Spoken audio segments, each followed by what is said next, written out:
To come to the little town of Shelton, Washington to tell his story. I'm really looking forward to hearing it, and I hope you all are too. Thank you so much. Khan?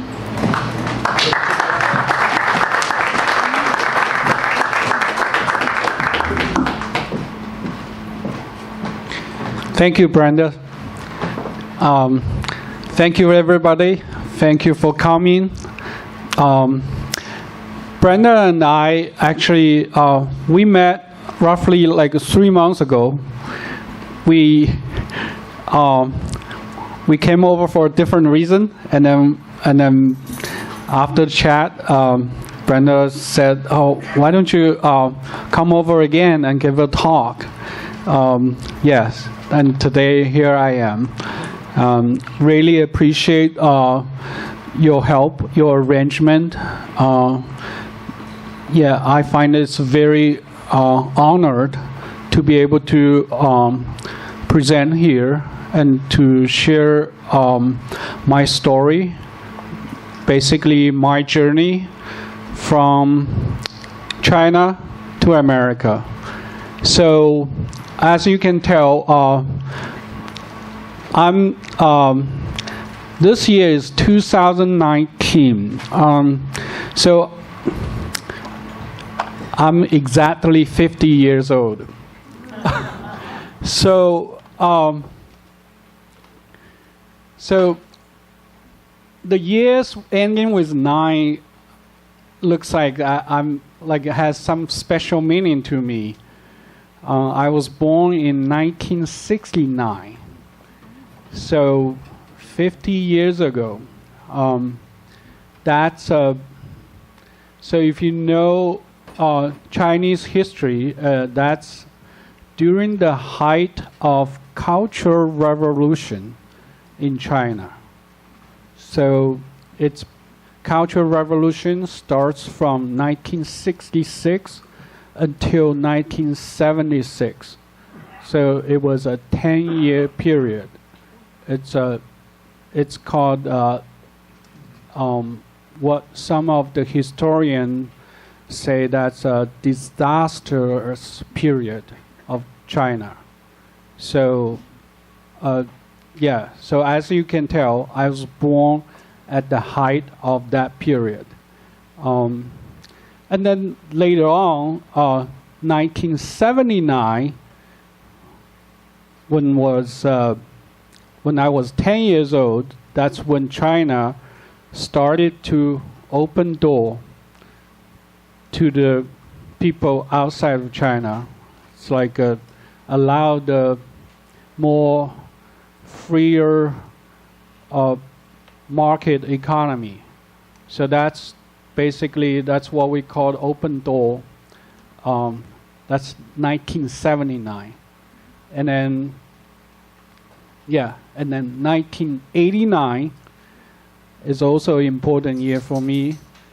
That's when I was a second year in college in Beijing, and then that's when I witnessed a very, very turbulent period of China, when lots of people protest, demand for freedom of speech, for democracy, and then ended with killings, like hundreds, if not thousands. So still to this date, and that's already like 30 years ago. And then I still have memories of that. Yeah. So, yeah. So this year, 2019, it's 30 years after that. So as I mentioned, I was, let me tell you a little bit of myself. My parents were both teachers back in, 60s and 70s, and then I was born in 69, So to tell you the perspective of which period, it was not only in the middle of Cultural Revolution, and it's also 20 years after the founding of the People's Republic of China. So that means, if you 1949, so 20 years before I was born, the new republic was founded by a group of people called the communists. So that was after 3 years of bloody civil war in China. Millions of people died. And then after the conflict, communists prevailed. And then government fled to a tiny island called Taiwan, and still to this date. And that government, the prior regime, is called the Republic of China. So the current government is called the People's Republic of China. So I was born 20 years after the founding of the People's Republic of China. So just give you an idea, like which period when I came in. So, and then after 1949, 10 years from that is 1959. 1959, that's also a very memorable year when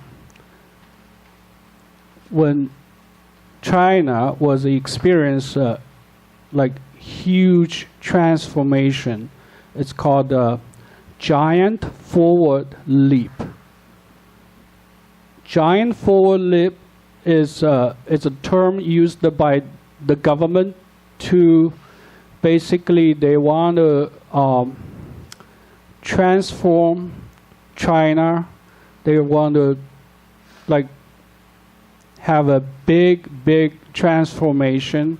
They want to have a huge production. They want to catch up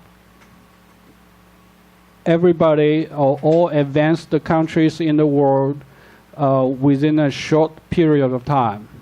So at least that was in the mind of those in power. So, and then the end result of giant forward leap was also disastrous, and millions of people starved to death because of the government policies to force a giant transformation of the society. So that I thought that was a good, an important year to memorize.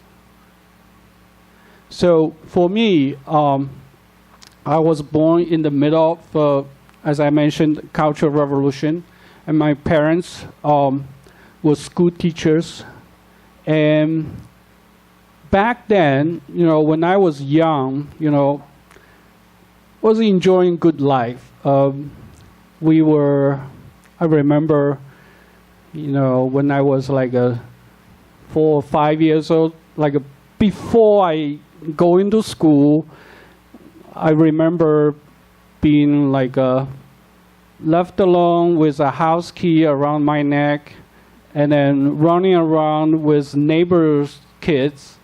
And apparently back then there's no kind of like a parental supervision, those kind of stuff. So it was a good life, and then we'll like spend time with kids climbing up the trees and then catching frogs, catching fishes, and then even I remember climbing up the trees to catch bird nests. So, yeah, that was that period of time when I was young and very young, before school age. And then I even remember putting a nail along the track of the railroad and then waiting for the train to run over.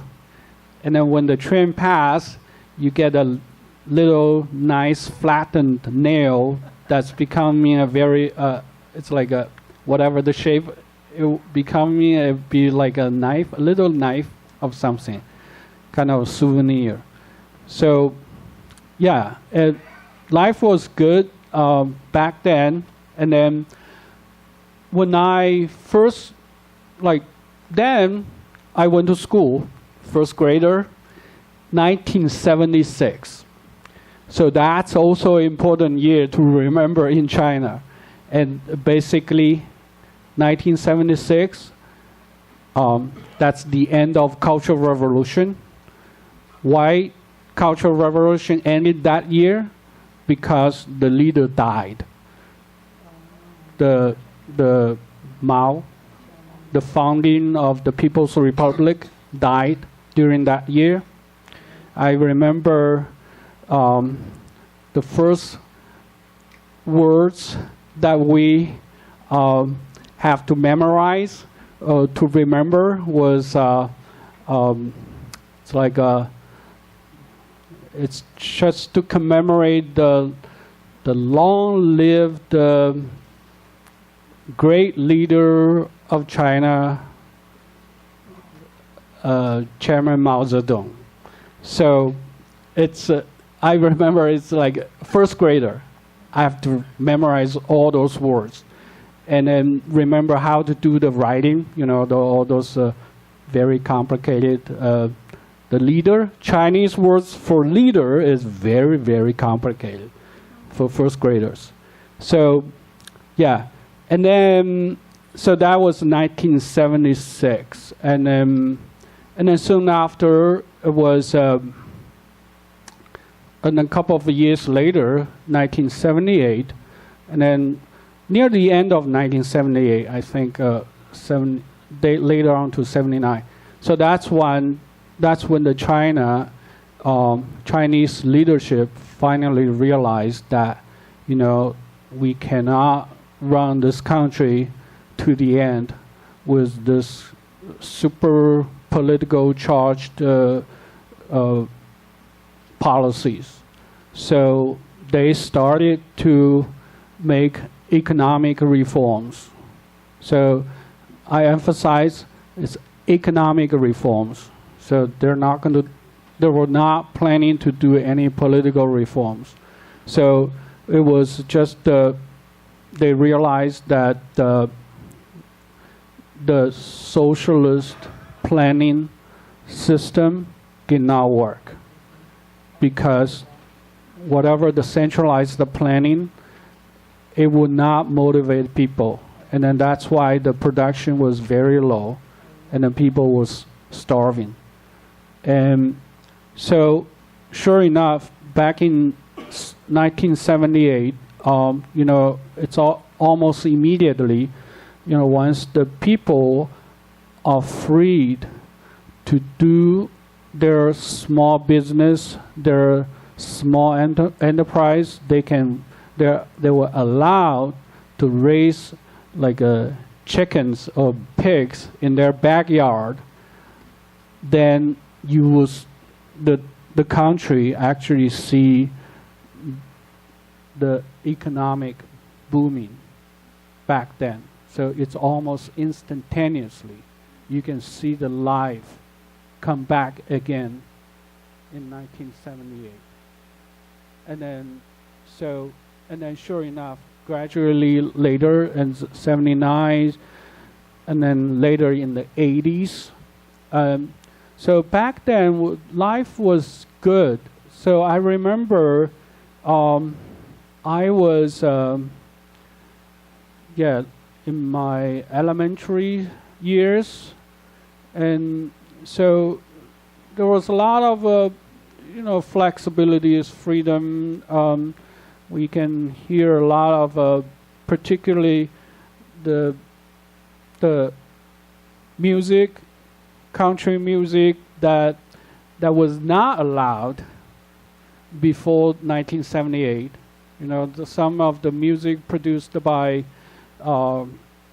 pop stars from Hong Kong, Taiwan, wherever the overseas, musicians, they were allowed to be sold in China. So it was I remember back then people were starting to, they were following, they were becoming fans of some like a pop star in Hong Kong, Taiwan, and that was a trending of that.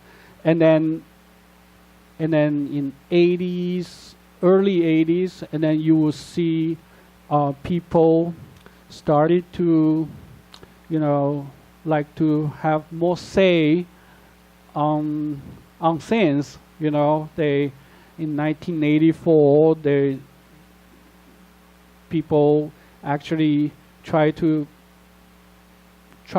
some produce some newspaper, some articles. They can circulate around. They can post on some of the bulletin boards without being punished. So that's in the 80s, 84 and 85 period of time. And then so in a way you can see a little bit more liberty that's floating around, and then that actually, I remember that mid 80s, that was that's very,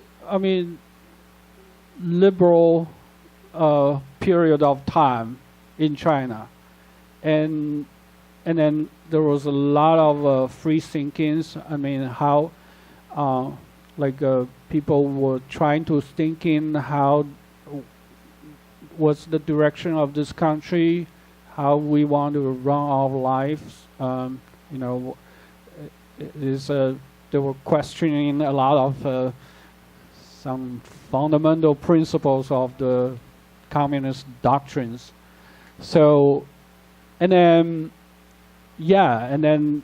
that also comes with some, pushbacks. So I remember back when I was in high school, back then it was 85 or 86. And then we were all of a sudden one day we heard from radios. It's the radio station. Back then the radio station is also important. That's how we get informations. It would announce, we have very important announcement from it's the People's Radio Station, the central station. It would announce certain college professors, they were tolerating such liberal articles. As a result, they will be punished. They will be excluded from the Communist Party. So you can so back then I didn't know much about, but my parents was very nervous. This is something coming again. So when they were listening to the radio, they were very, very serious. And then they even tell me, son, when you go to college, don't do this, don't do that. It was they were trying to protect me. Back then I I was on my way to college. So I entered college in 1987. So, yeah. So sure enough, yeah, I was a obedient son. I listened. I not very proactive. It's like yeah, I do my own things, and so yeah, and then yeah, sure enough, 1987, I got into college, one of the top colleges in China.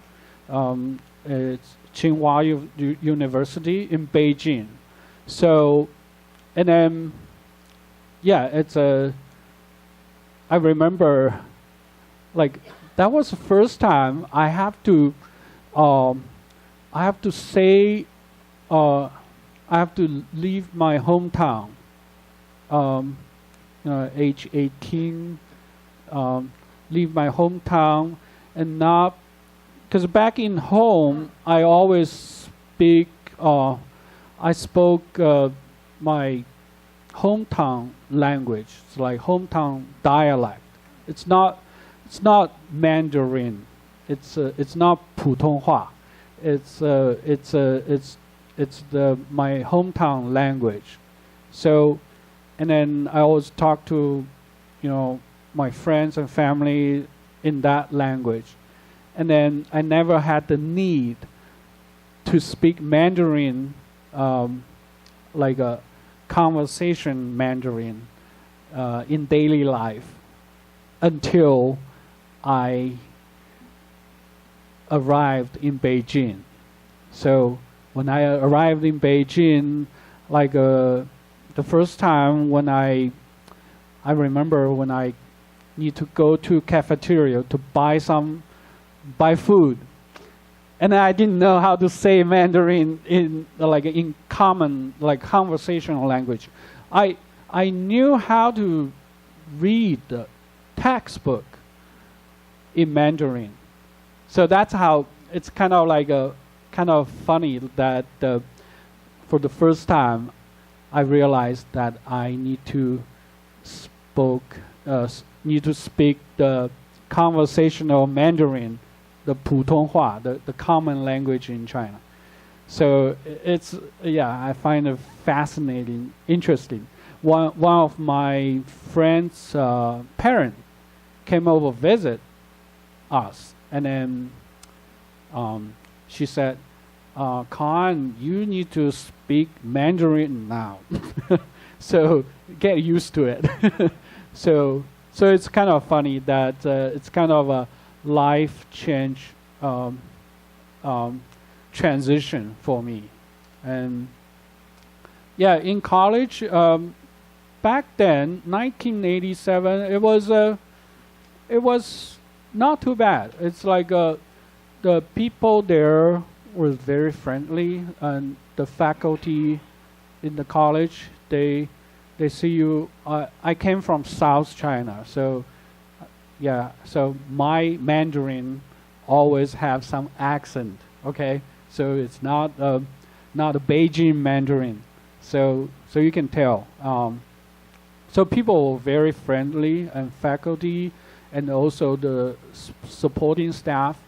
And oh, by the way, back then it was a free college. Okay, so going to college, it was free under the socialist planning. So it was free. So I didn't have to pay any tuition, or even room. So the room you stay is also free, and the government supported. And the only thing you need to pay is your food. So that was I thought that was a good deal. But remember, it's I'll get back to this later. My parents could not afford anything other than food. So based on their salary.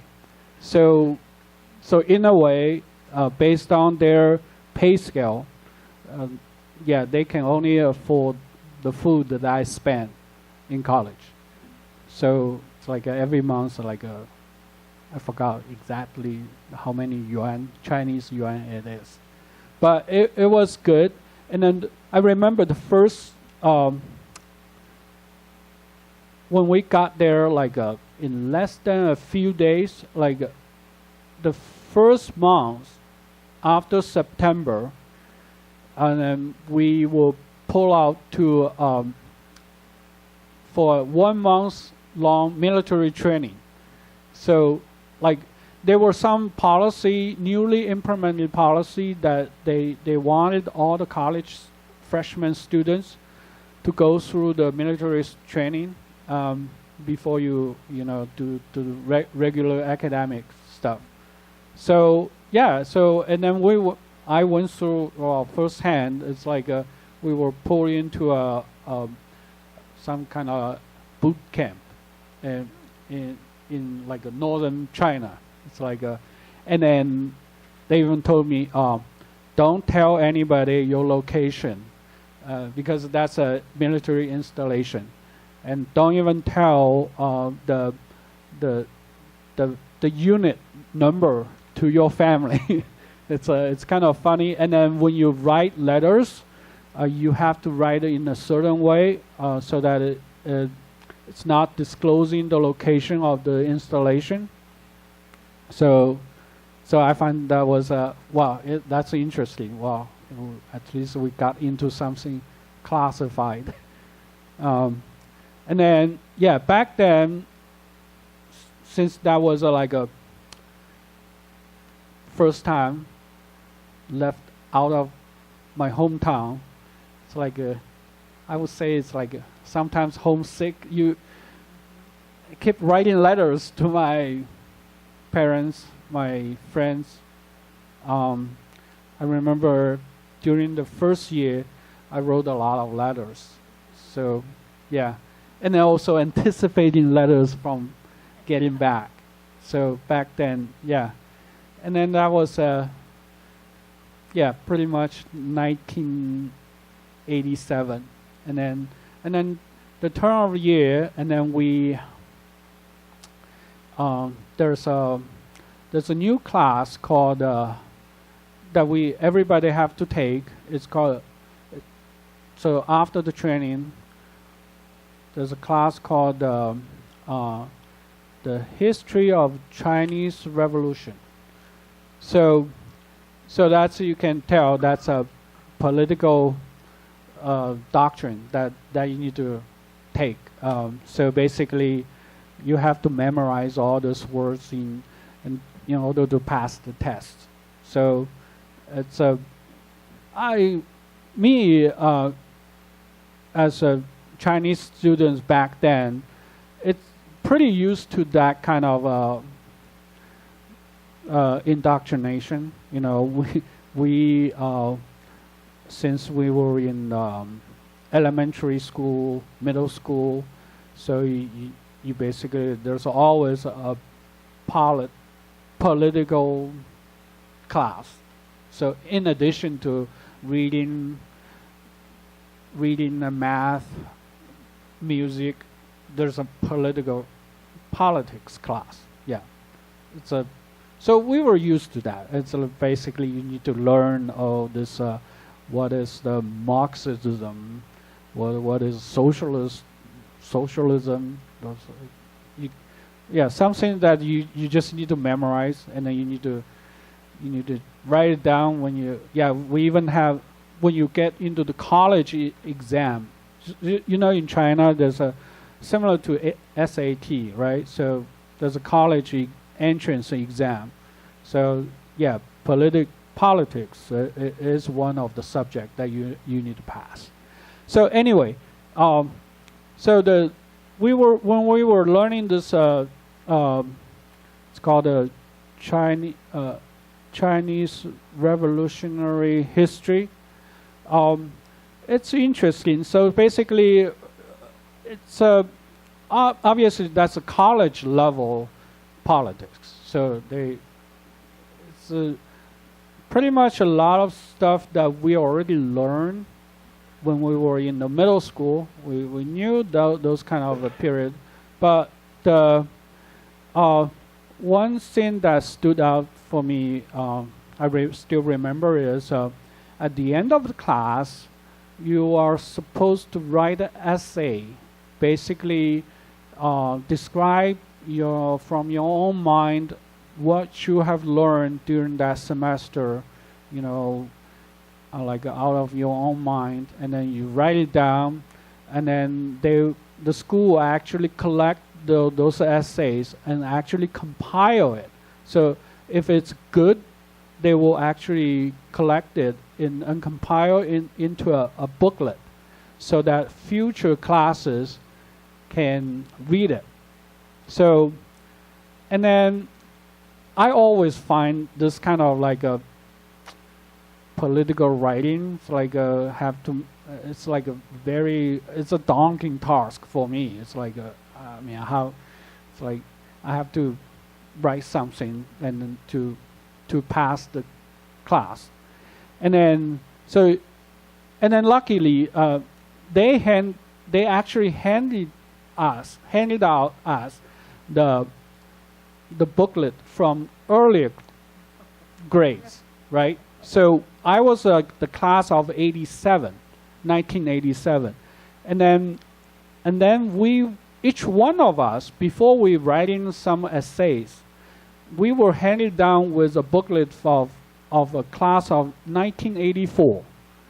So, and then we were told to read those essays. So those are good example essays from earlier classes from 1984, right? So I was like flipping over and reading some of the essays, and then one of the essay actually, the author of the essay, his last name is Duan, D-U-A-N, and then his first name is Changlong. So my first impression was, that last name. So when we were learning this Chinese revolutionary history, that last name popped up because back in 1920s,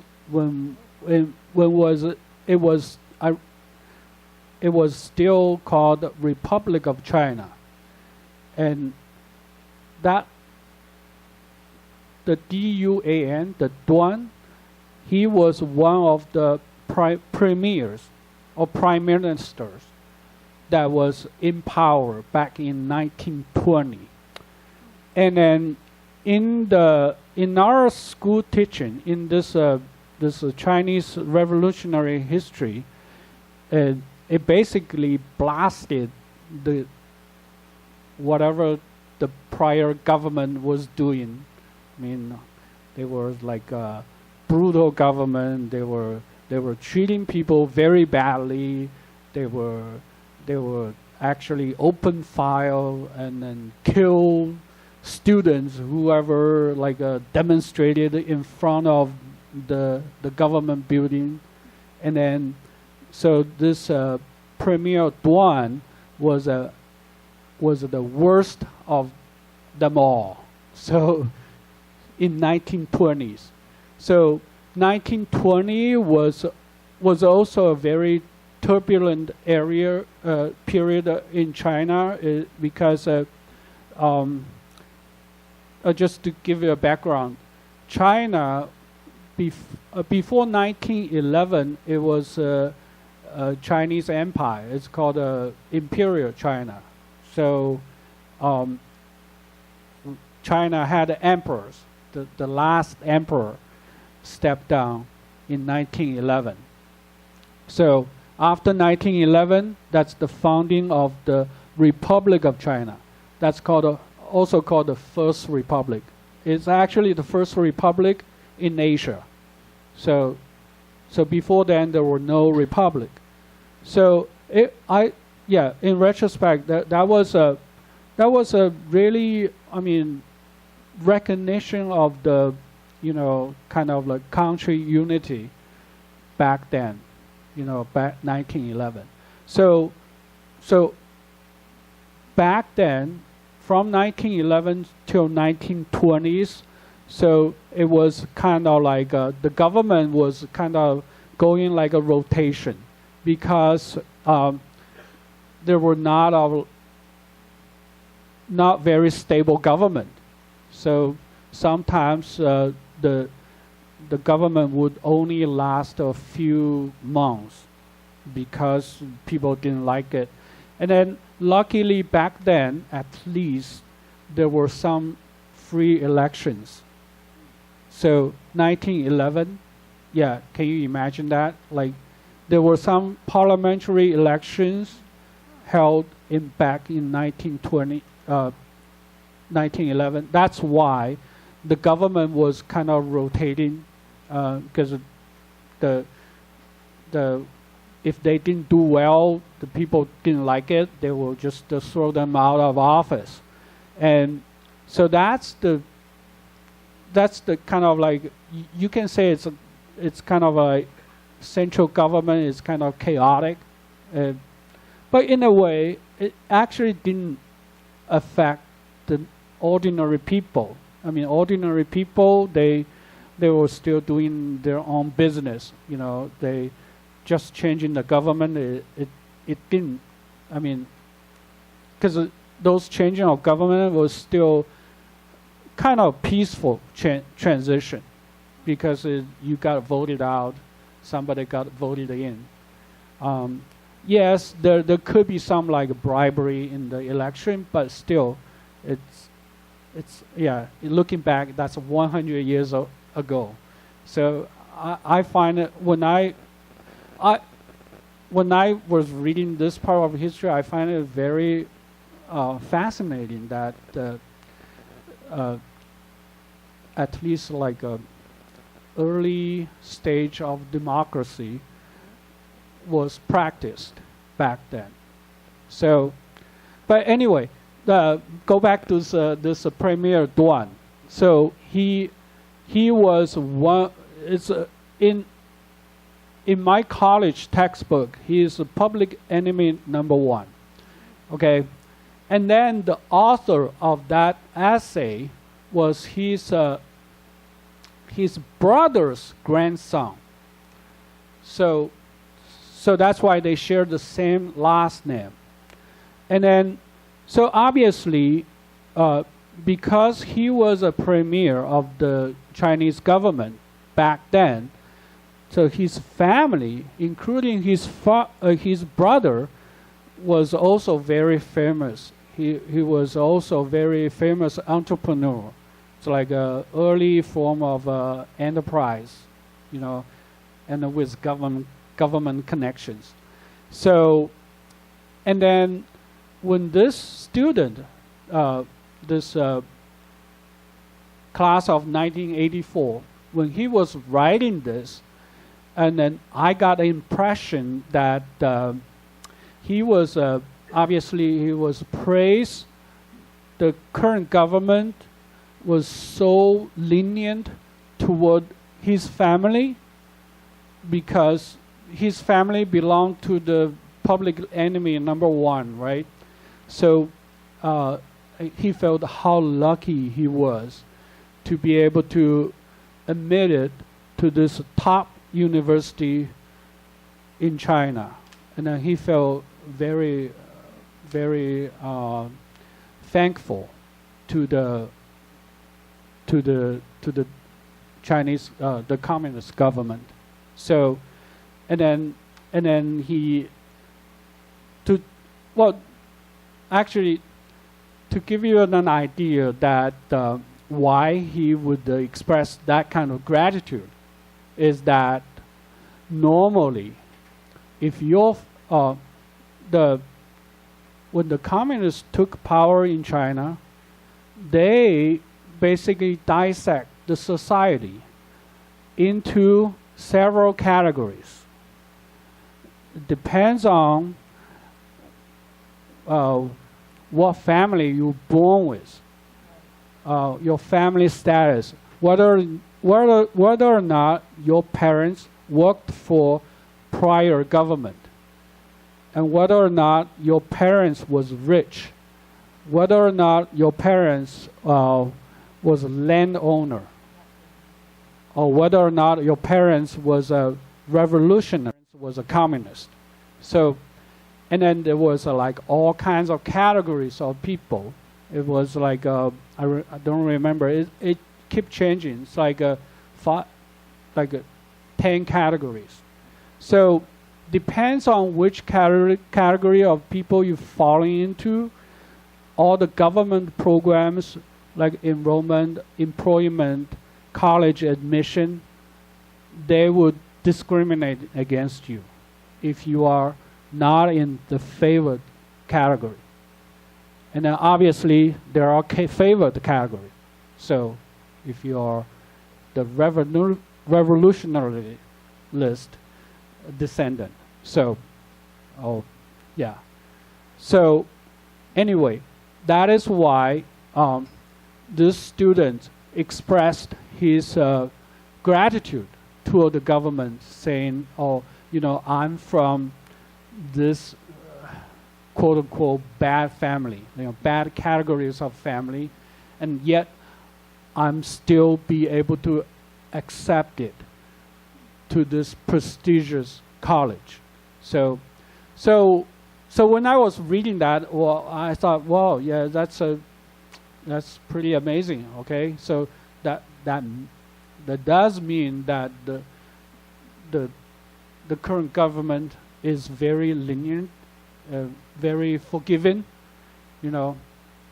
So, but again, remember this name, and then this name will show up in 1989. The Duan, the person, the student who wrote this essay that I had a very good impression of. So, and fast forward, so that was I remember roughly 1988 when I was reading that article, that essay. Then pretty soon, go into early months of 1989. That's a period, as I mentioned, that Chinese economy was becoming a free market starting off 1979, right? So by the time 1989, it's been already 10 years, and then there has been a lot of economic freedom and also economic booming as well, right? So you can see a lot of new wealth being created, and then people no longer wear just the simplistic color of clothes, and then it's like a more brightful, more colorful choices. And then, but in the meantime, because it's only an economic reform, there's no political reform. The people in power, they still have a lot of control, a lot of things, and also because of the freedom of the economy, it become very obvious that if you are the people with power, you actually can transition. You can use your power to manipulate the money, and then you can gather a lot of wealth with your power. So because people need to do business, they have to get like a favored treatment from some officials. So in 1989, that's becoming very prevalent problem in the country, that it's called, there's a lot of corruptions in the country. So before 1979, there was no, before the economic reform, as I mentioned, people were poor, everybody is poor, there's not much corruption. There were some corruptions, but you normally don't see it. It's like ordinary people don't see it. But in 1989, it's becoming very obvious to the public that the power was corrupt. Where basically they were trading power with money, and therefore the public resentment. There was a growing public resentment against this abuse of power. You know, this, and that's why people becoming more and more wanting to, you know, express their opinion, express their criticism against the system. So, and then back then there was a, as I mentioned, 80s, it was a kind of a pretty relatively liberal period of time. The communist leadership actually was very open-minded. So one of the leader, because he was open-minded, and then in late 1980s, he was punished. He was like abandoned, or what word should I say? He was sacked by the leadership, basically, because yeah, you are too lenient, and then you step aside. And then he was secretary of general secretary of the Communist Party. I mean, officially he's the top of the leader, right? So, but he was put step aside, and then 2 years later he died. So this person died in, I remember it's like a mid-April of 1989. And then because back then people were very, as I mentioned, very resenting the fact that this country was full of corruption, and then they viewed this dead leader as kind of like a, they would miss him. They would miss this. His name is Hu Yaobang, by the way. Hu. Anyway, so that's why when he died, people voluntarily start to mourn for him. They would go to places to pay respect to him, to his memorial service. So there was like, and then as a result, there was a lot of people gathering in Beijing. So there was like thousands of people mourning this former head of the Communist Party, right? And because he was open-minded and he was nice to the people. And then this kind of mourning service becoming like more and more like gathering more and more people, you know, then the government didn't like it. So, because a huge crowd, like thousands of people, so they actually started to chasing people down, like, hey, disperse the crowd, right? So I remember it's like one night, they send a dispatch of armored police officers would just like wielding like beating people to disperse those mourning citizens.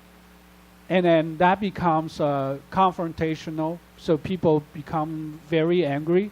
And then the more, it's like the more oppression you have, the angrier people become.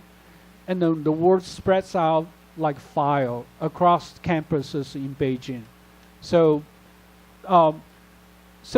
in China, there's a lot of universities in Beijing. So it's like there's one estimate is like 200,000 students, college students in Beijing. So there's the college that I went to, Tsinghua University, is one of the university in this university district. So it's like a college after college, all together. So when the word spreads out that the police officers were beating people, was mistreating people, mourning for this former leader, so people become very angry. And then particularly for college students, we're all like our 19-year-old, 20-year-old students, right? So we all have our own sense of, we we want to do our own justice. It's like so people started to came in big numbers, came out of campuses in big numbers, and then started to marching to the downtown area. We were the university district is about, I would say, it's about probably 10 miles away from the central part, from the Tiananmen Square. Tiananmen Square is the center of the Beijing city. Okay, so it's about probably 10 miles away. But back then, I don't know, because we're all young students, full of energy, so we can march to the city center, no problem. It's like 5 hours of walk, just marching over. And then it's becoming more and more confrontational, and the government would have to set up the roadblocks. They would predict what kind of path we need to go through. They send the police officers, armored police, to try to block people from marching over to the inner city. But the police officers were totally outnumbered because there were so many students. And also not just students, average citizens will also join the students. And then I remember it's like when we were they were setting the blockades, and then the students will push through, and then still they can push through the blockage, and then every time we push through, and then we felt like wow, that was huge victory.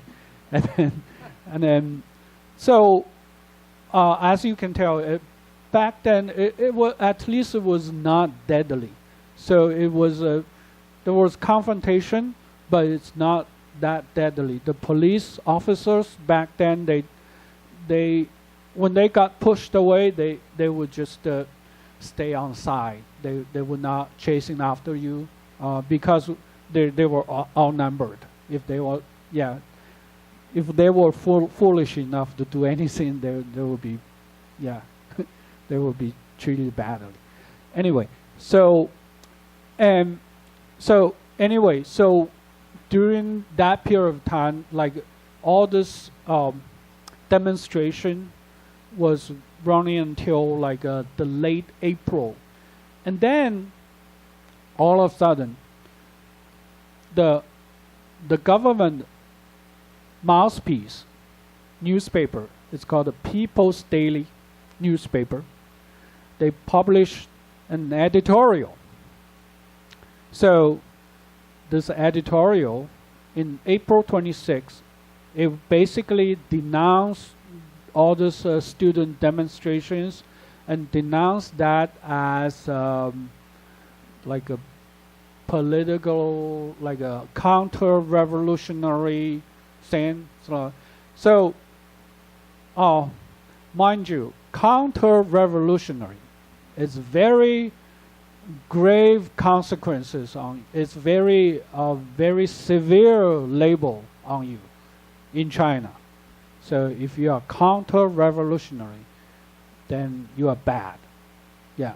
So the government mouthpiece labeled this student voluntary mourning of the former leader as counter-revolutionary. Then lots of people got scared. Okay, so because they were in fear of being punished by either the school, by the university, and then back then it was a struggle. People, some students try to stay away, and some brave guys will just like ignore that.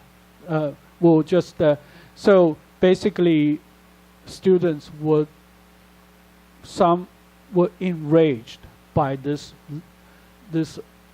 unreasonable labeling, because they felt like they were simply try to express their opinions. They try to they didn't break the law or anything. So in a way, by publishing this editorial, the government actually enraged a huge number of students that become even more confrontational. So because if people felt that if they could put up with this kind of labeling and stay put and then go away, they will be later on, one by one, individually be punished. So as a result, students decided, you know what, we need to demand the reversal of this kind of labeling. So back then, the students would, in retrospect, you would think, oh, that's kind of naive for them to even demand this kind of reversal of labeling of this counter-revolutionary. But at least back then, it was a very genuine demand. They simply, hey, don't labeling me this way. So, and as a result, because of that, all these demonstrations continue on into May. And then May, China celebrate the May Day, right? May Day, it's like it was a big, all the socialist bloc countries were celebrating May Days. So, and then, yeah, it was because of this, students will use May Day to do the demonstration. And then, so basically all this demonstration kept escalating. And then at one point, the student will actually, one day, they actually constantly occupied Tiananmen Square. So it used to be just a day job, okay? So go back to campus and sleep. And then later on, when there are more and more people showing up, particularly from outside Beijing, because it's like a magnet. It's because of this student demonstrations, people from outside Beijing, from other places, they would also come to join. So from from universities outside Beijing. So they would travel a long way, sometimes hundreds of miles away to get to Beijing. And then since they, from outside Beijing, they don't have other place to live other than, they can set up a tent in Tiananmen Square. Tiananmen Square is a very large, it's the world's largest square. So you can you can house a million people there. So it's lots of space. So as a result of that, the square got kind of permanent.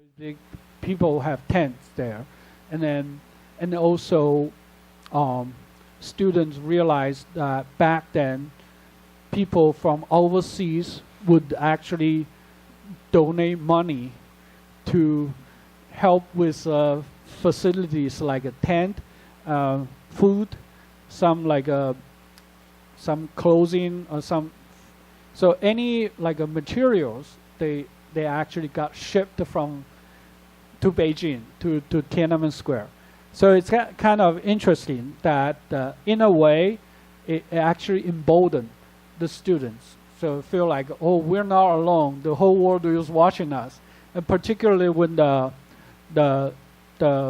BBC, other, radio stations, they were broadcasting. They were transmitting students' voices. So it's becoming kind of like a Tiananmen Square is becoming a stage, world stage. Sometimes it's have live broadcast of radios. So in a way, this becoming, from students' point of view, it's becoming very good. It's we at least we're showing our voices, and then our voices is being heard around the world. And back then, it was the government actually had to split the voice. Some in the government wants to kind of calm down, want to kind of negotiate with the students, and some part of the government wants no, we don't want to step. If you give in this time, they will demand more. So those kind of attitude, it's more like a hardline attitude. Anyway, so during it's all this is I later on learned. I didn't know anything about back then, but it's becoming known that the party already decided to make a hardline approach. They actually sacked then communist leader again. So, and then he step away because he was deemed too lenient toward the demonstrators.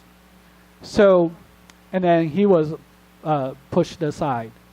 And then, by the way, the only reason that, because technically he is the party secretary, general secretary, he should be the leader, he should be the boss. However, in China, it's whoever controlled the military is the real leader. So that's why Deng Xiaoping, even though he stepped down as the party leader, he was still the chairman of the military service. So, and then basically he's the one had the final call on everything. So yeah, so he called this party leader to step away, and then he stepped away, and then the government declared the martial law. So basically, tell citizens to disperse, starting in May. If you don't disperse, then you will face all the consequences. And then obviously at the beginning, people would ignore that. So because back then at the top of the demonstration, Tiananmen Square was there was easily more than 1 million people. It's a huge square, and then you could not get through. It's lots of people shoulder to shoulder, that many. So yeah, and then people from all walks of life came out, including the newspaper editors from People's Daily, the mouthpiece of the government. Their staff came out with a banner saying, "We want to tell the truth." So, and then even lots of from all kinds of professions, they will all join the demonstration, join the student demonstrations. So at that point, you would think that, wow, it's like we get the popular support. It's like, when I was students, like walking down the street, like marching, like along the way, the 10-mile stretch, right? People would hand in bottled water to you and food to you. Even money. They put in money in your pocket. It's like they wanted to support you. Those are average Beijing citizens. So as a student, you feel like, wow, you feel like you're a star. So it's that popular. Yeah, obviously this becoming even like at the height of this, it was one of the most important state visit by the Soviet leader back then was Mikhail Gorbachev. He was scheduled to have a state visit ceremony in Tiananmen Square. And then the government, because of students' occupation, the government had to change the location, the ceremony location. Instead of at the square, they have to perform the ceremony at the Beijing airport, which is like outskirt, like all this ceremony marching band, right? And I remember back then, students were having a very favorable impression toward this Soviet leader because he was viewed as one of those open-minded leadership, communist leader, right? And then we were hoping he can persuade the Chinese leadership to be like a more lenient or more negotiable. Yeah. And then I remember like in the Tiananmen Square, there was a banner saying, "Welcome, Mr. Mikhail Gorbachev," student banners. So student back then was genuinely like welcome him to come to the square. Obviously, the government would not allow that happen. So that was a kind of like a happy height of this event. So it's like the state visit from that neighboring Soviet Union giant, right? So because the relationship between China and Soviet is one of the most important country relations for China. So and then so all this demonstration last until May, like the end of May. That's when, to tell you my personal story, like near the end of May, I felt like, whoa, this is becoming boring. I don't want to, I want to just, I feel like I want to go home. It's like, didn't feel like that, because it's becoming more and more like a kind of long-standing off, right? And then it becoming a very tiring for, at least I feel that way. And then it's kind of funny, like I already bought the train ticket to go home, like a on June 5th. So in China, you need to buy the train ticket in advance, right? So I bought the ticket for June 5th. So planning to head back home, like my hometown. Oh, by the way, my hometown is about 33-hour train ride from Beijing. Yeah. So I do that 4 times every year for for my college years. So that was a big sin. So it's like I feel like I don't need to stay in Beijing anymore. I just want to go back home. It was already early in summer, right? So, and then it's kind of funny that I was wondering to visit my friends in Beijing University. Beijing University, by the way, is the neighbor of Tsinghua University. So we'll just go to our neighbor and then talk to our friends in Beijing University. And then my friends in Beijing University told me, Khan, stay a few more days. I mean, there'll be more exciting things. It was like a kind of like, now looking back, you feel like that's kind of ominous statement. But I was kind of convinced by him because at least I have friends still in Beijing. It's like, and then we hang out together every day. Oh, it's like, okay, I go along with you. Then I need to get refund of my train ticket, right? And then back then there was a policy that if you need to get refund of your train ticket, you have to go to the main station in the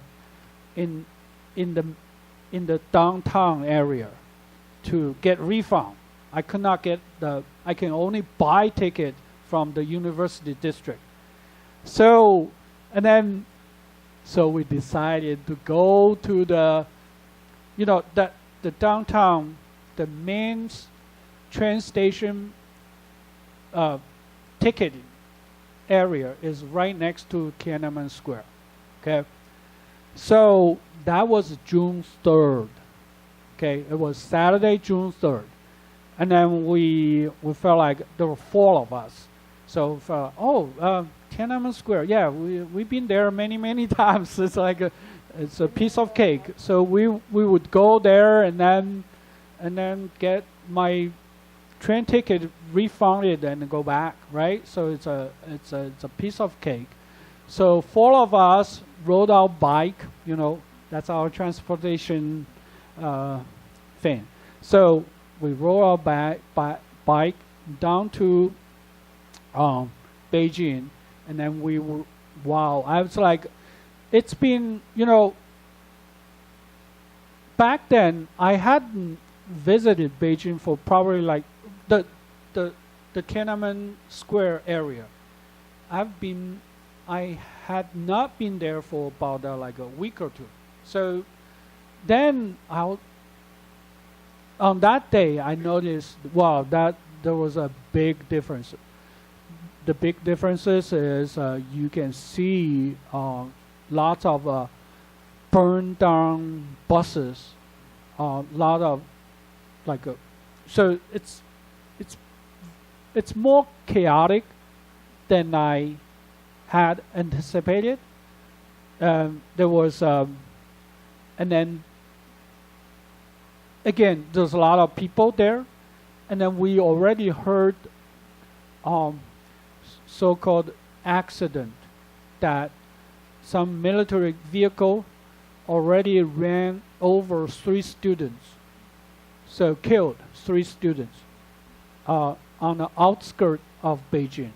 So, and then student sentiment there, or demonstrators sentiment there was become more enraged, it's become angrier toward the military.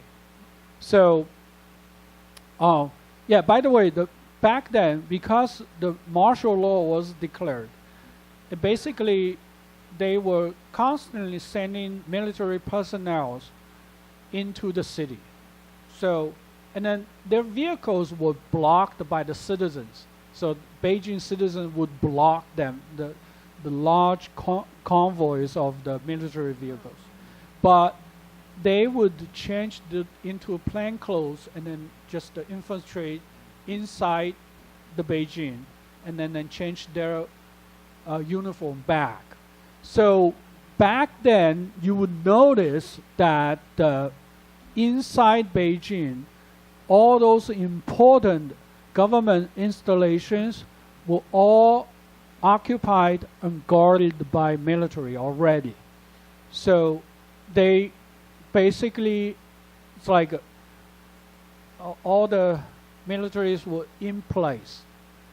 So, and all the soldiers, by the way, in China, it's called the People's Liberation Army.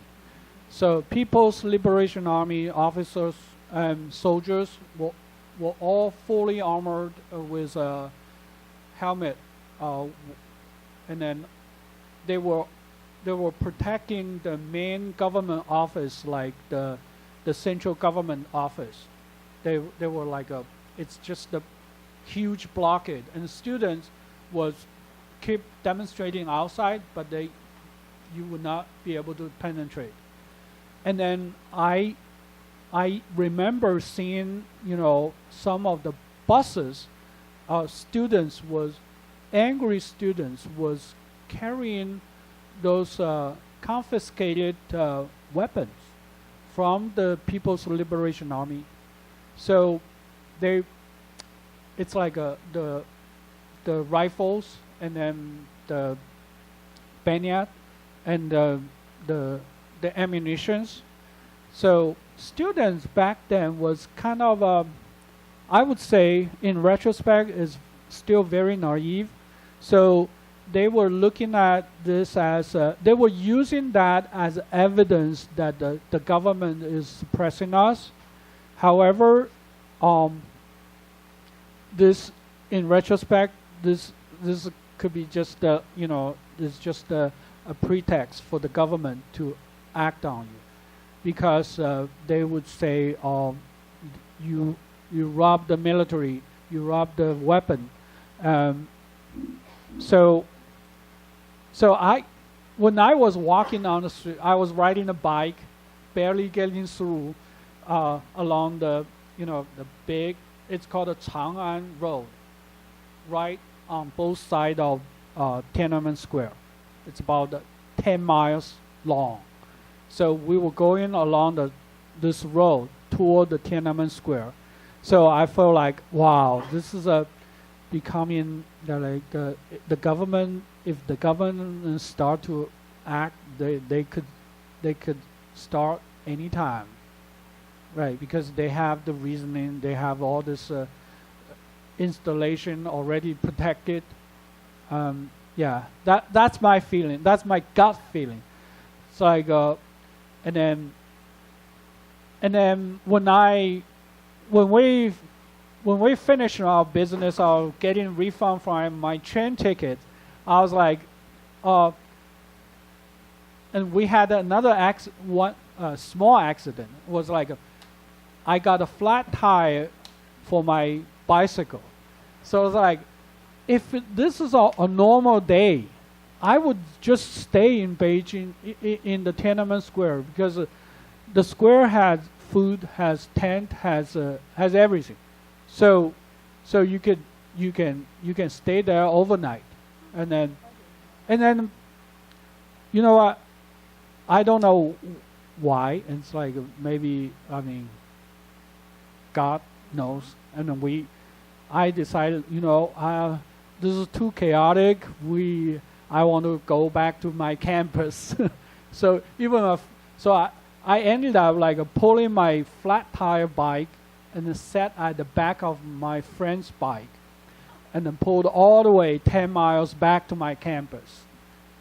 And in retrospect, that if I had stayed there, it's only a few hours before they open fire.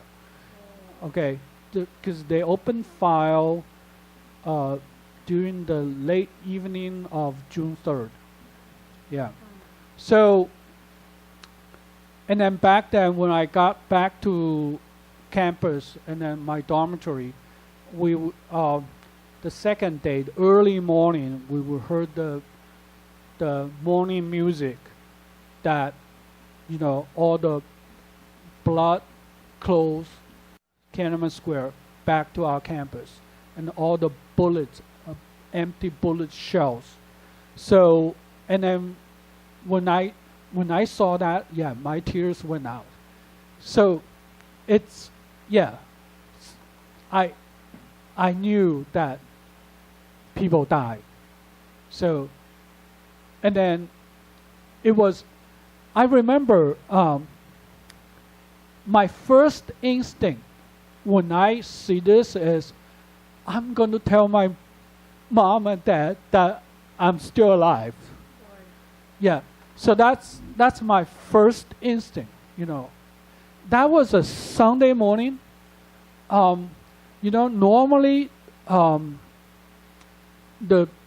business, the post office, they close on Sundays. But that day we actually, right, the post office right outside our campus was still open. So, and then that's already with a long line of students. So each one of them will be thinking like me, like they want to send a telegram to their families to tell them they were still alive. Because back then, all the other major communications were shut down. It's like all the phone services were purposefully shut down, I believe, by the government. So you cannot, their phone, the fixed phone line would not work. The only thing that would work is the telegram from the postal office. So I felt like, yeah, it was a long line. So finally I was able to send a telegram to my parents that, Mom and Dad, I'm still alive. Because I knew that they care. They care about me. Yes. So,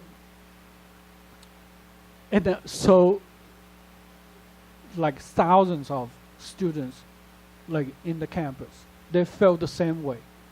So it's amazing that it's like the post office worker, they actually knew this. They actually purposefully opened for business to allow like college students to send their safe message home. Because only a few days later I was able to talk to my dad over the phone, because he would keep trying dial phone number into our dorm. Every dorm we have we just have one phone, and then he would like keep trying that phone and call my name. So yeah, so and then back then, that was the morning of June 4th, and I remember there were rumors that they would go after whoever remaining in the campus. Because we're still considered as a kind of like a renegades people, after they finished with whoever in the square, right? So, and then the first reaction we got is, we gotta leave Beijing. We go anywhere you like. It's like anywhere but Beijing. So it's like our first try was June 5th. We were trying to, some of my friends was suggesting, why don't we just walk around the railroad? If you walk around the railroad, you're getting out of Beijing, right? Because, but that's like too hard. It's like we walk 2 miles and then we give up. we could not walk out of it. And then, but we will keep trying to just, we don't want to stay inside campus because we heard the rumors were like they were going after us. Because we already seen, we actually during that period, that was for the first time in my life, I actually see a dead young body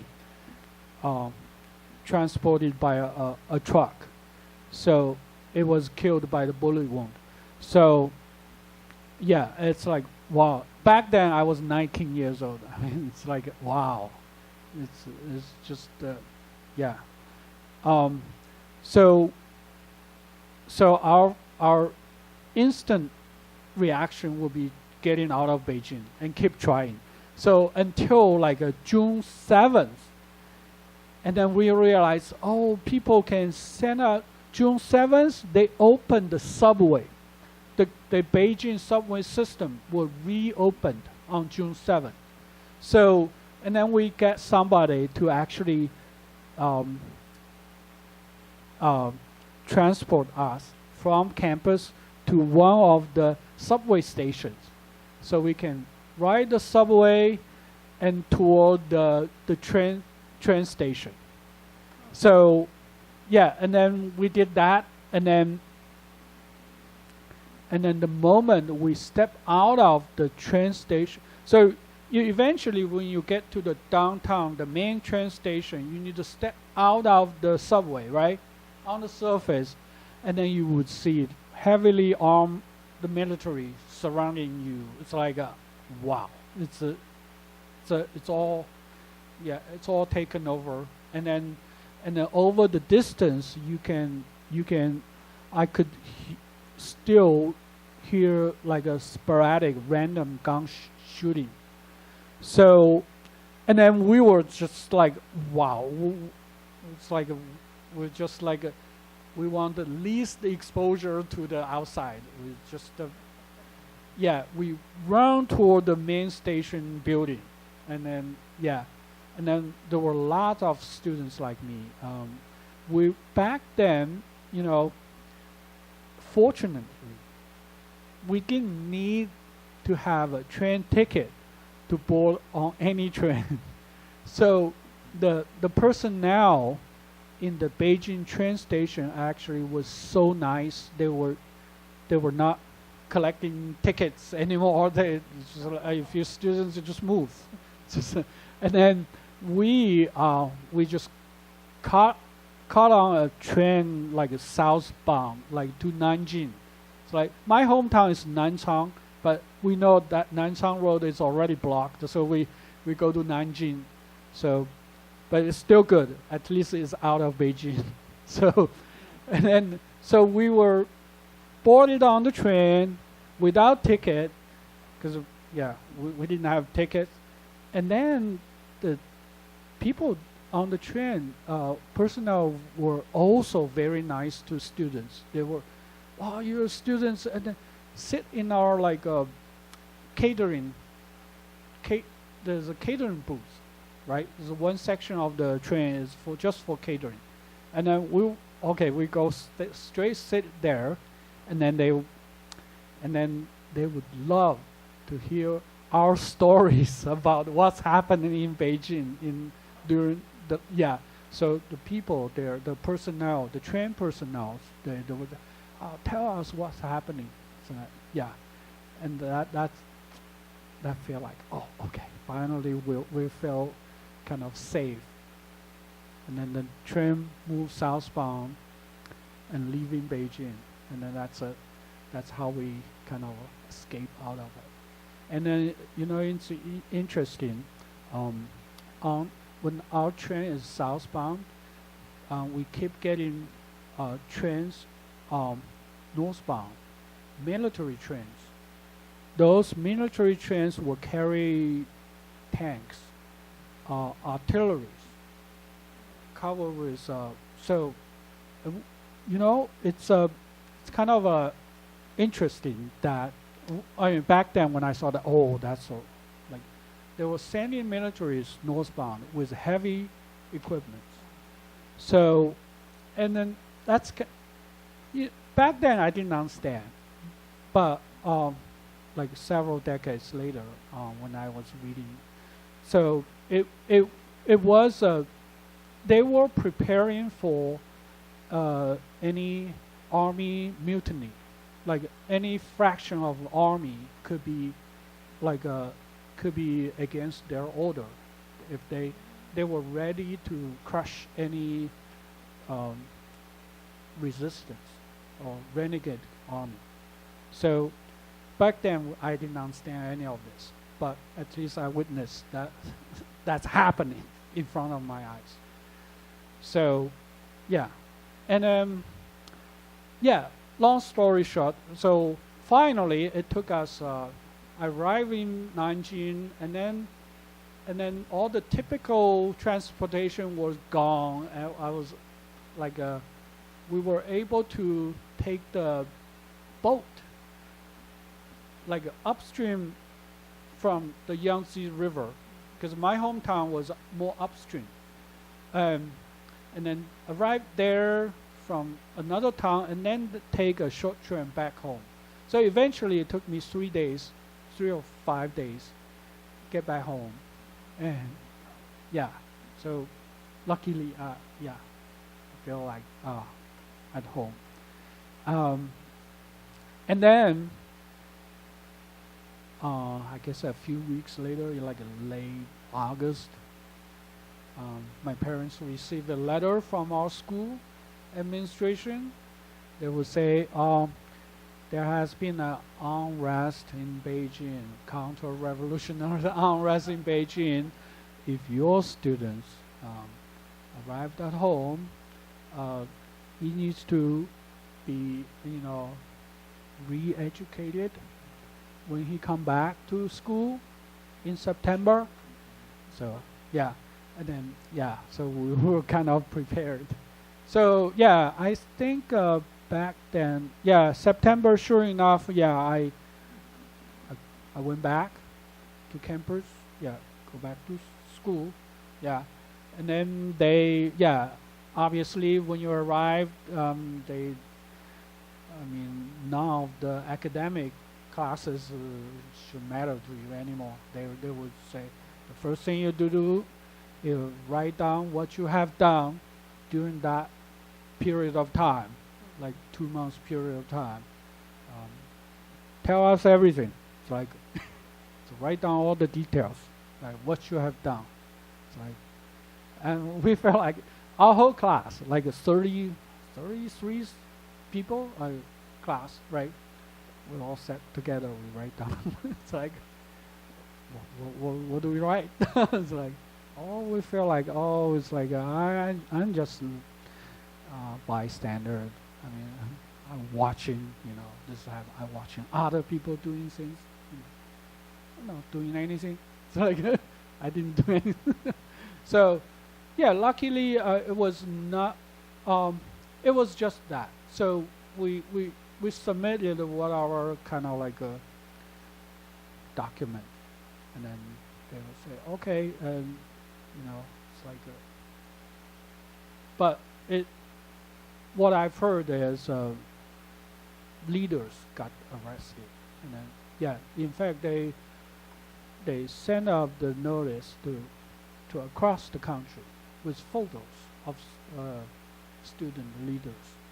So they would, yeah, there were eventually some of them got arrested, and then yeah, and some of them got escaped, and yeah, and some of them arrested for a very long time, and then until I don't remember, like until very recently got released. Yeah. Okay. So sorry I carried over too much.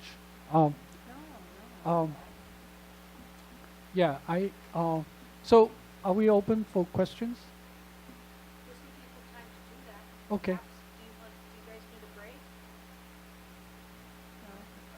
Okay. Yes, okay, those who need a break can go break, and if you have a question or a comment, now is the perfect time to take your spot at the microphone.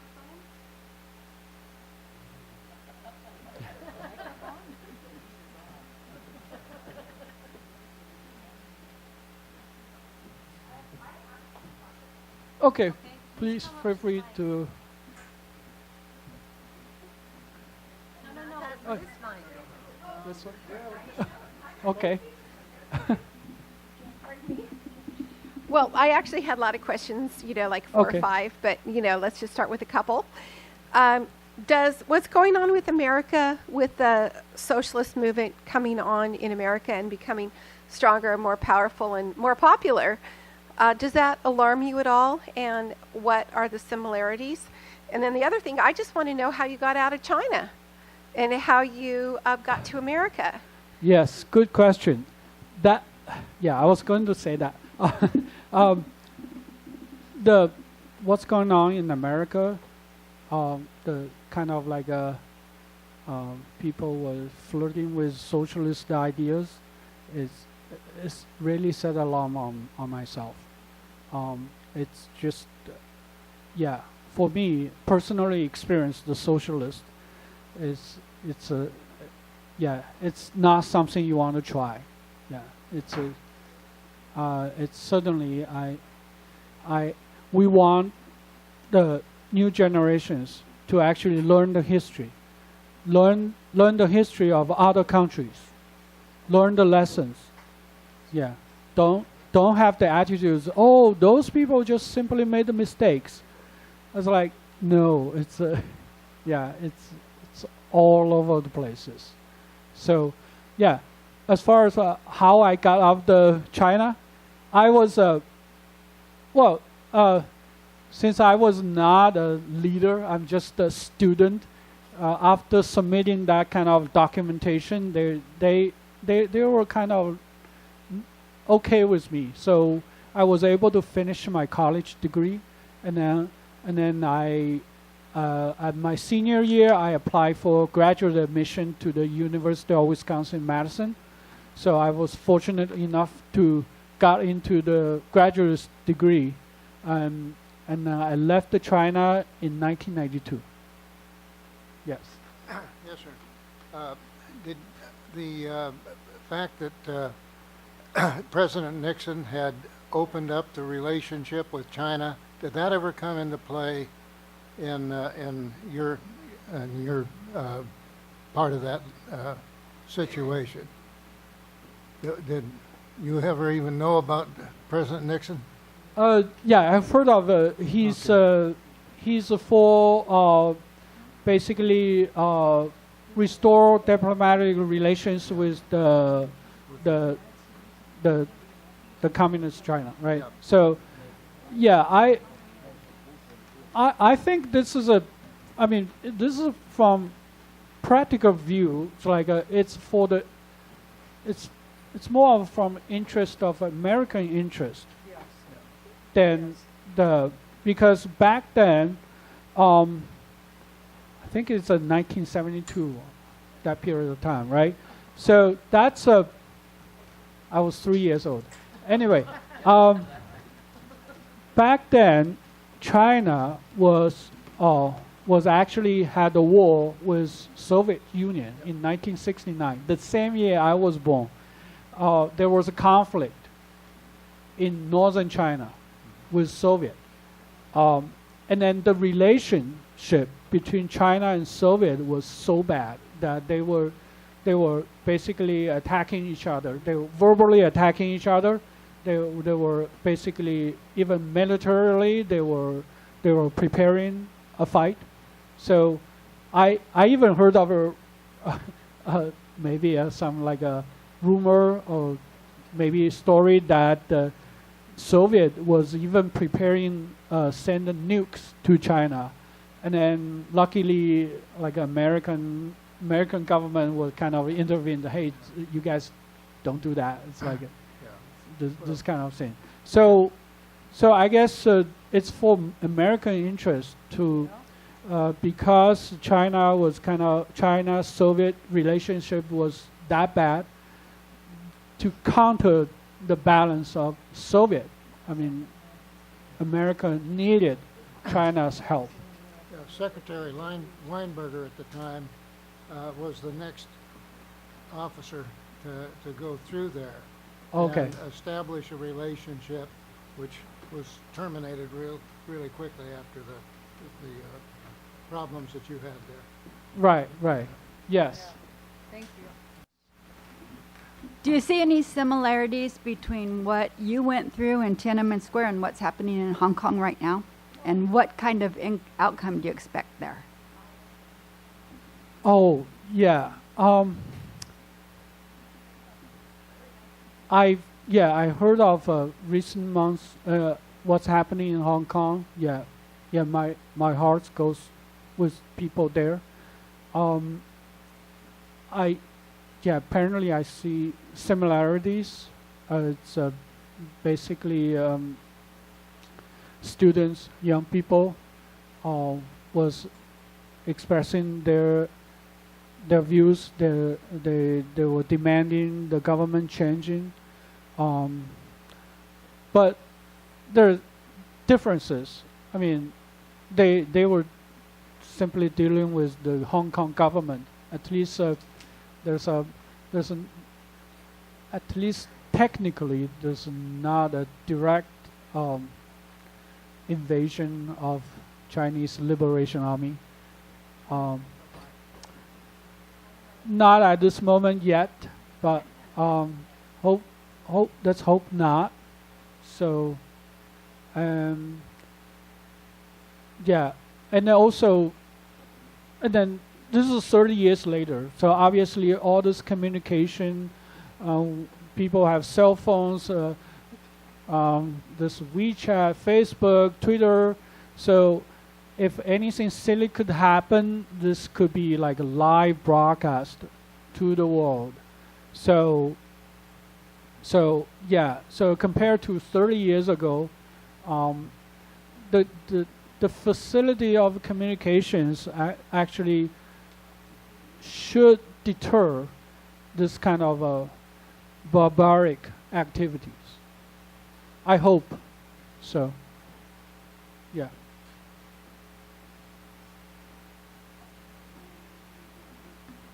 Earlier in your story, you mentioned the person that had written the essay in 1984.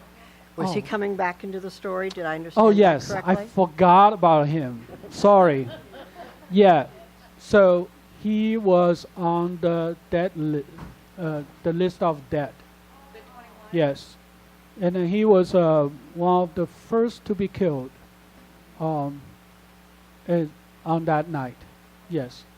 And then he was, I remember later on when I was reading other accounts, he was simply riding bikes. His family lived in Beijing. So not like me. Like I have to go home, take 33-hour train ride back home. His family lived in Beijing. So, but apparently he was killed that night. So it's kind of ironic that back then the government was calling his great uncle the public enemy #1 because he was mistreating students back then in 1920s. And in 1920, by the way, I read the document. The best way, I think, back then was they were using the water cannons to shoot people, okay, back in 1920s. And there might be some deaths or people, like the officer opened the file, but it was very incidental. It was like the minute they found out, the premier found out, the lower level officer opened the file, he actually suspended that officer and arrested, and then he would actually kneel down to the family of the death and then to ask for their forgiveness. And that's the premier that's been put as public #1 in the propaganda textbook. Yeah. And then his grandnephew was killed in 1989. After he wrote that exemplary glorifying essay of the government. So yeah, so that's why his name, I remember his name forever.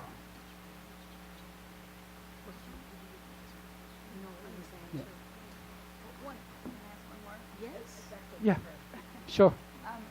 She just wanted to know if you have an estimate of how many died, or is there an official figure of how many were killed that night?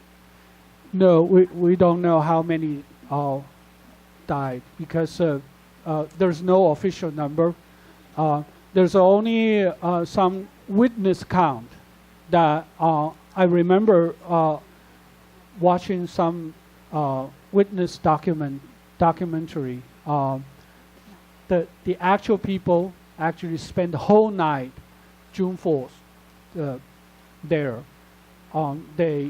They were saying that basically in one of the hospitals, she was staying. She was also wounded. The floors was painted with blood, and then the people was clogging the whole building, the wounded and dead. So, and then I think it's called a 协和医院. 协和医院, by the way, it's American founded, used to be American founded hospital, founded by, I think it's a Rockefeller Foundation, founded. 协和 in English is I forgot how to say it in English, but it's one of the best hospitals that it happened to be right next to the Tiananmen Square. And then that's the hospital that's kind of like first stop for all those wounded. And then they had to turn away lots of wounded to other further away hospitals. And then there were some like a witness count that they counted every single hospital. There was like dozens of hospitals. They were all filled with wounded. So during that night, and then I actually talked to one of the person, like one of my friends that I talked to, and then he happened to be like my oldest son's classmate's father. So, and then we got talked to each other, and he explained to me that he was the one during that night. He was there. He told me that if there was any noise, shouting or fascist against the government, there will be bullets sprayed over to you right away. And then he said he was lucky enough that nobody behind him was shouting, and that was that bad. And then he ended up spending the whole night by the alley, the small alley. You know, the big road, there were some alleys. And then during the whole night, there was ambulance, not just an ambulance, like improvised vehicles to transport dead bodies and wounded back and forth the whole night. That was just one alley. There was hundreds of alleys in Beijing on both sides of Chang'an Street. So, yes, again, there's no official number, but these are the witness accounts. Right. So, in your experience and with your background, what do you think the similarities are between communism and socialism? And isn't it true that socialism is safe or okay as long as it's run by people who are really smart and only want what's best for everybody? There's I mean, socialist, my understanding, socialist is just a economic form of communist. It's an economic aspect of the communist. So it's not really a mild form of communist. It basically, you know, it's a, yeah, it's a one aspect of a communist.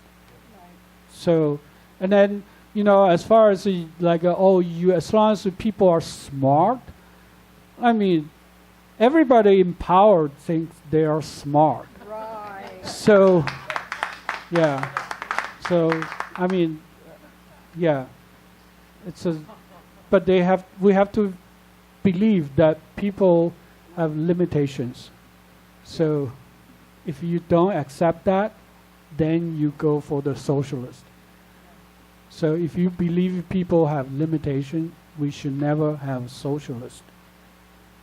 Yeah, because socialist was a disaster for China. Remember, it's like 1979. That's not because Chinese leadership wanted to do reform. It's because they had no other way to do. Because they basically ran the country to the brink of disaster. That's why they had to do the so quote unquote reform. Yeah. So that's how bad socialism is. It basically impoverish the country. It basically led the country to poverty. Yeah, when you have poverty, all the insane human behavior will show up.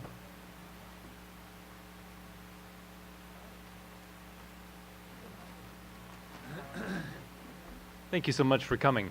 Thank you, Phil.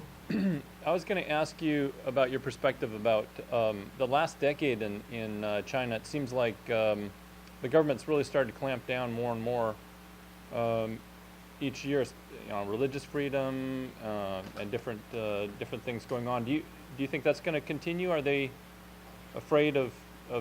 It seems like maybe they got afraid that things were kind of going back to where they were, and what happened in Tiananmen Square there, and maybe they were trying to preempt that. What's your perspective of that? Right. So this actually goes back to the same question. People believe they're smart. I mean, people in power think they're smart. They can get away with whatever they were doing. So it's the same attitude. So if they view they can get away with what they're doing, particularly when this 1989 incident, they got away with that, the history might repeat itself again. So it's very important for the public, to understand the history. It's not really, leadership, they obviously they want to, they want to try every single way to get away with it. Yeah. So, I don't know. I just hope it's not that way.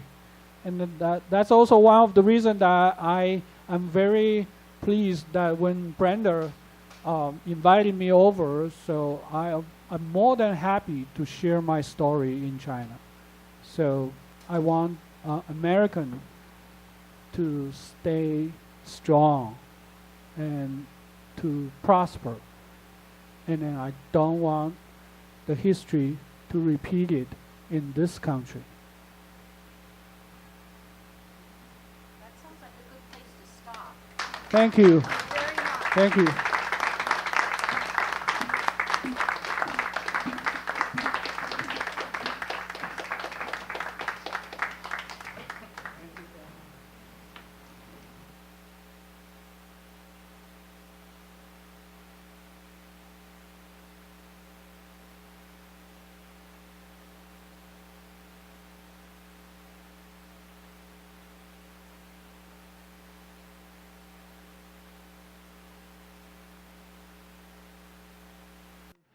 massacre, it's evidence is all there.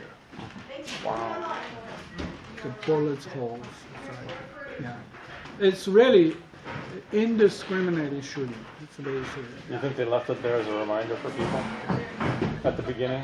No, at the beginning they simply didn't have time to cover. You don't think it was Right. what happened? It's not intentional. There's so many things to cover. I mean, the post is the last thing they heard. So, but obviously, yeah. I'm sure within like 5 or 10 years they will be.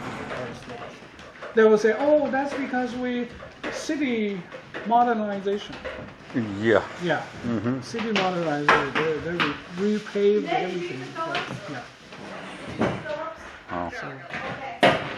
Quite an experience. What about your family? Are your parents still there? My parents are here they in are? Bellevue. They live in Bellevue. So I sponsor them to immigrate here. Okay. Yeah. Fantastic. Yeah. So they. And they had to, did they have to teach like the Marxist indoctrination, all that sort of stuff when they're there? They made it through the Cultural Revolution, they weren't the property owners or anything? Right. They have to. Yeah. I mean, it's all in the textbook. Probably even to this day. I'm pretty sure. Yeah. Yeah. It's still taught. But your parents as teachers, did they have to teach Oh, all no, these they- things, or? Oh, my parents are math teachers. So what? Mathematics. So they're political teachers. Yeah, Teaching all this stuff. teaching. Yeah. Well, they've got new math now. Yeah. Oh, new math. Right. Yes. Math. Yeah. As I'm doing shared, yeah. I mean, people in this country call it math is racist. Yeah. Yeah. So, yeah. I mean, yeah.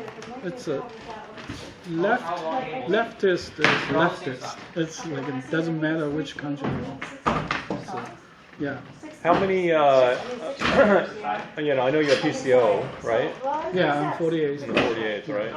And do you find within the Chinese community there how do we do a better job of connecting with the I think, well, just we just need to reach out and be. Are they receptive to? I mean, 'cause I tell people, you know, I ran in the 48 back in 2010. Right.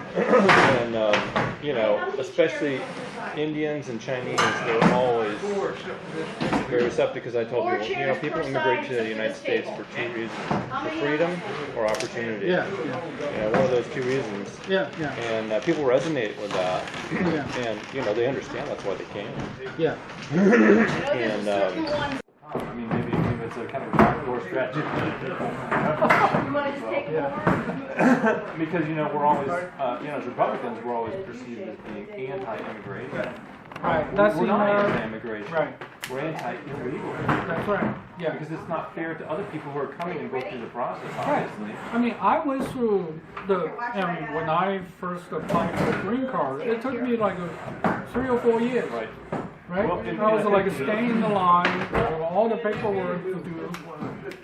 Yeah. I think the other thing is that people that are here in America, they really need people coming from these places where people don't have food and stuff, because otherwise they don't really know why it doesn't work. People here take food for granted. Yes. And if we have people come in and say, hey, you can't really take that for granted, you know, then maybe people start listening a little more rather than, oh, that's just the way it always is, this is the way everybody is everywhere. You know, rather than understanding. No, that's to be maintained. You need help with it.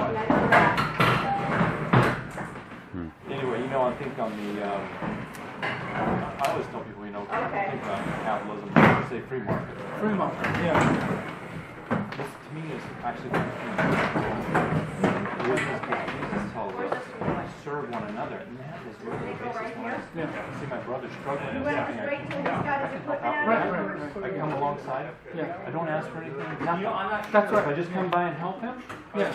then suddenly he's, you know, I told my son, just go and help people. Don't ask for anything. That's right. Yeah. Because that, you know. But you know what happens is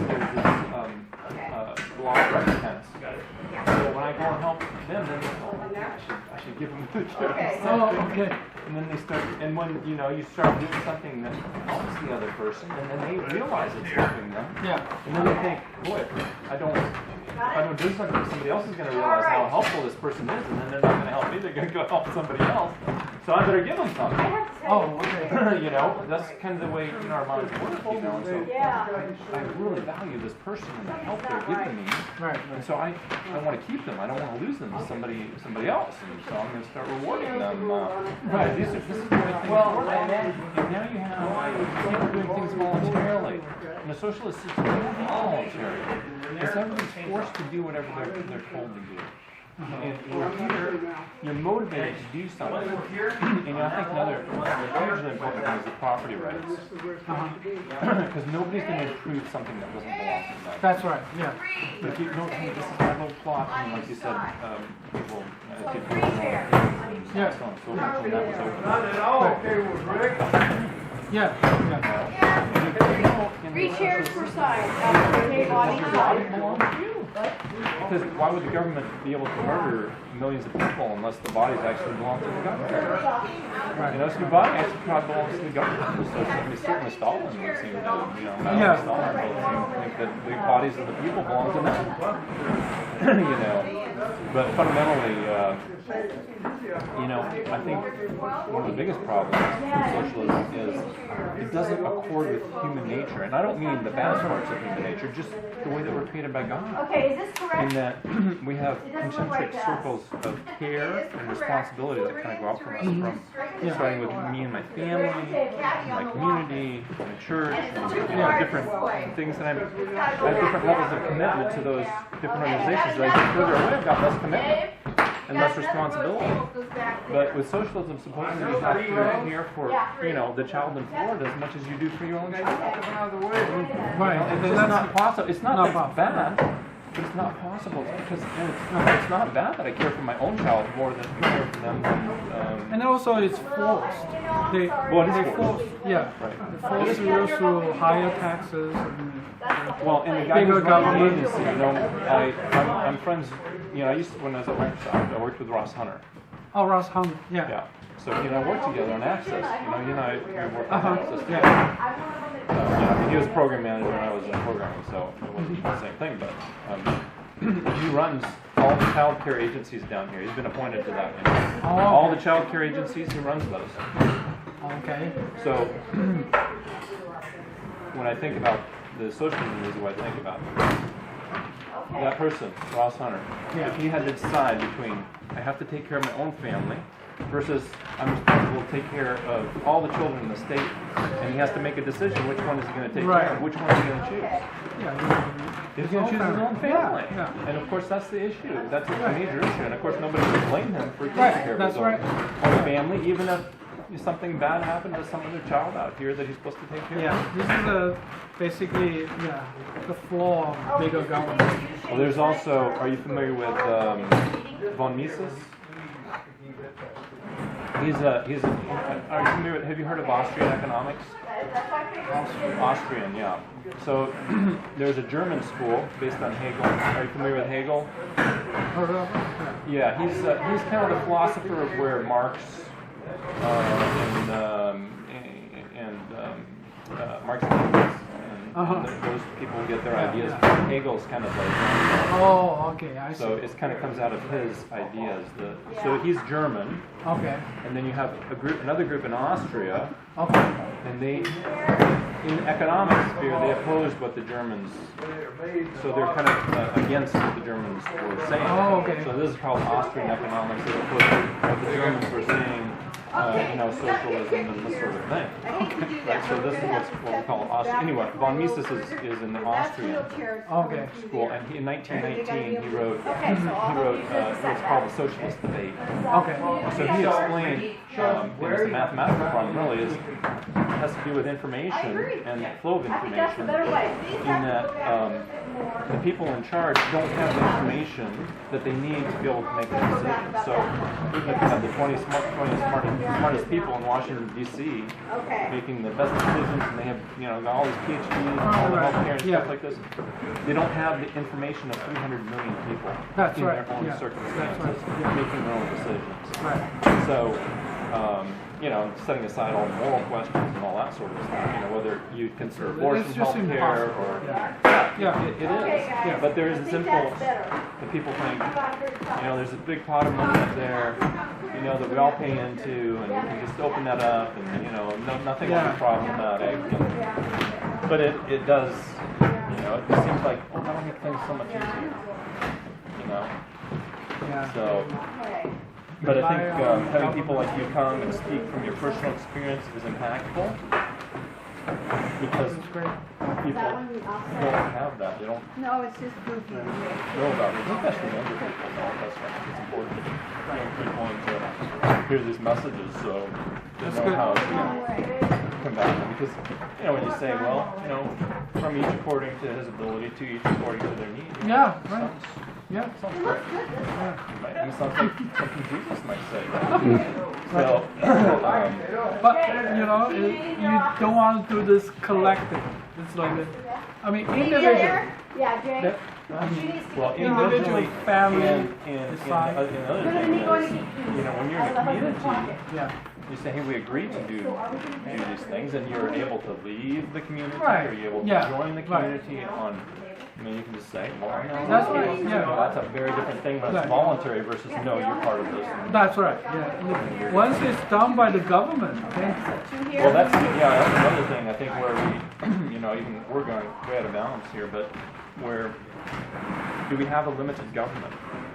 In other words, are its responsibilities constricted to the things that the document says? Or does it get to decide, well, you know, Yeah, we're going to take yeah. care of older people, you know, Social Security, Right, we're yeah. going to take care It's like- of yeah. medical. Oh, yeah, everything. When, Back Education. that way on that. Oh yeah, I forgot to mention Okay. the free education part. It's like, in the end, when I actually ended up having to apply for the University of Wisconsin, Madison, I have to leave the country. And then I was asked, pay back the tuition. Trust me, I'm not making Yeah, I was asked, that's what, back then, to the University of China. yeah, to the university in China, because I needed to leave the country, right? Why would that make you have to pay it back? Because they said, well, we trained you for the college, and then you didn't serve the country. So, You're going to get more training to serve better. right, but it's not, they were not expecting you to come back. free that way. So that's the so-called free education. It's not free. It's got strings attached. Yeah, strings attached, and you know, as I mentioned, the free education has come with parents' low wages for 30 years, Right. right? It's like it's not free. Yeah, It's like, well, you know they're talking, I know you know they're talking about it in the presidential campaign and Uh-huh, stuff like that. yeah, You hear yeah, that? yeah, Oh, yeah. free education, that was oh great. yeah, it's like You get what you pay for. I know. It's like that's ridiculous.